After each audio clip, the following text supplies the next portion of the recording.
Hey, how's it going? Hope everybody's doing well. Um, I just want to share one thing that we just finished the LA South Connections magazine. So please make sure you get yours. It's be out in all of South LA, in Baldwin Hills Mall, in LA Southwest College, in a few other places, in barbershops, nail salons, everywhere, libraries. So please get your copy. And I have an article there, and that's what I'm doing this little video for. It's called Digital Marketing Strategy Plan for 2020. You'll be on page 6 of the magazine. And what I just want to make sure you guys understand it, and I just want to let you guys know is if you guys are planning to be in business for a long time, you should definitely make sure you have a plan, a marketing strategy for 2020. So as we wrap up the year 2019 and get into 2020, make sure you have a marketing strategy before the end of the year. And some tips I want to give you guys is some of the secrets from a past event I had maybe like 2 weeks ago. So the first thing is make sure you have a campaign goal. And let me show you something here. So here's the secrets. So what is your goal? Make sure you have a long-term goal. You should have this in your business plan, your long-term goal. Just like I do the analogy with the sports team, they have a long-term goal of winning like the championship, and they have the short-term goal of winning the next game. Same thing with you guys. What is your long-term goal? How much do you plan to make in 2020? How much you plan to make per month? Is it just sales? Is it products? Is there a new product you want to push more than others? Is there a certain demographic you want to target? So it's not always income. It could be different goals as well. Mm. Like here's a setup. Like if you want to sell 120 units, they need 10,000 visitors. So that type of idea. And after that, you want to make sure you get your budget. Set your budget. Get a budget. A lot of small businesses fail that they don't have a budget, and that's really, really bad. You get you out of business really quick if you don't have a marketing budget and you just want to rely on word of mouth from your friends, from your family. Um, it can go well for a little bit, but if you're not always searching, if you're not always hunting, you're gonna go out of business, or your business is gonna stale out and stay static. You're not gonna grow as you wish. So this graph right here shows you what is suggested to have as a budget, anywhere from 12 to 20% of your gross profit. And then your gross sales, not just your profit, your gross sales.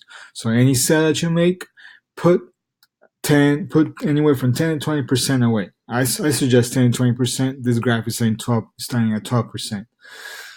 Make sure you start doing that. This includes for small companies. Small companies is any company under $5 million in sales per year. So I think that includes almost everybody I'm talking to. And just start. As soon as you get a sale, put that 10 to 20% away. Don't make a home improvement.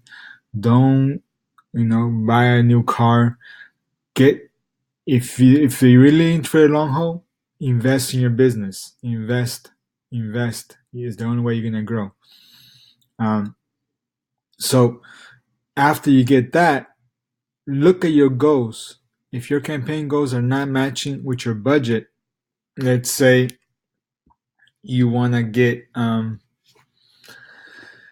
10,000 visitors and your budget's only $100 a month. Well, with $100 a month, if your cost to get a visitor is only, even if it's 50 cents, which is pretty low, on average it might be $1 to get a visitor.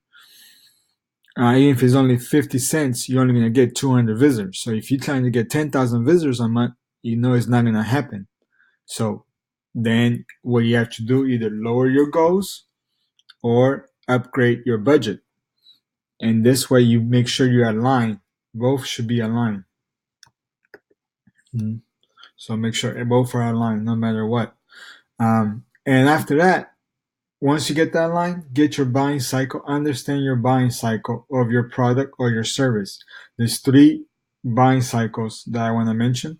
It's the cold, the warm, and the hot. Cold is awareness. I have a little graph here as well to show you. Let's see, right here. So your cold is like your cold calls, people that don't know who you are. You know, the first time they see you, when you place an ad on a magazine. Um, the warm call, your warm leads is when a target audience considers using you or buying from you or visiting your website or coming to your store. Um, but they're also considering competitors. So the client decides, should I go with you or should I go with a competitor? And your hot is when the target audience is ready to make a purchase. They already filled out like an interest form on your online form, or they were referred by a past customer. They're calling you, they're sending you emails. So these are the easiest ones to convert. Um, just make sure you get them a price at the price point they're looking for, and they'll definitely be your customer. The warm is very competitive, so make sure you understand your competitors and see what's going on in your industry.